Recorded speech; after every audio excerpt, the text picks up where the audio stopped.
আদালতের প্রথমে এই রায়কে আমরা অত্যন্ত স্বাগত জানাচ্ছি এবং মহামান্য আদালতকে ধন্যবাদ জানাচ্ছি। বিচার ব্যবস্থার প্রতি ভারতবর্ষের সাধারণ মানুষের আস্থা আরও একবার বাড়ল এবং তার থেকেও বড় কথা, যেভাবে পি চিদম্বরম, সোনিয়া গান্ধীজি এবং রাহুল গান্ধীজি এরা যেভাবে হিন্দু আতঙ্কবাদ বা হিন্দু সন্ত্রাসবাদী এই যে নতুন তত্ত্ব তারা আমদানি করেছিল, সেই তত্ত্বের মুখে ঝামা ঘষে দিল আজকে আদালত।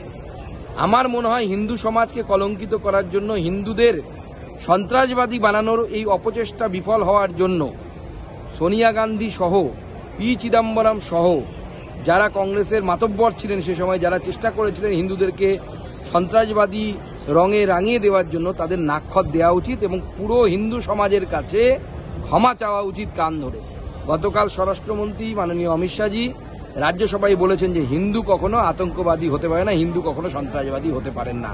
আজকে আদালতের রায় সেটা প্রমাণ করলো এবং বোঝা যাচ্ছে যে ইউপিএ আমলে পুরো প্ল্যান করে হিন্দু সমাজকে সন্ত্রাসবাদী বানানোর একটা চক্রান্ত চলেছিল। আদালতের রায়ে আজকে একদম স্পষ্ট হয়ে গেল।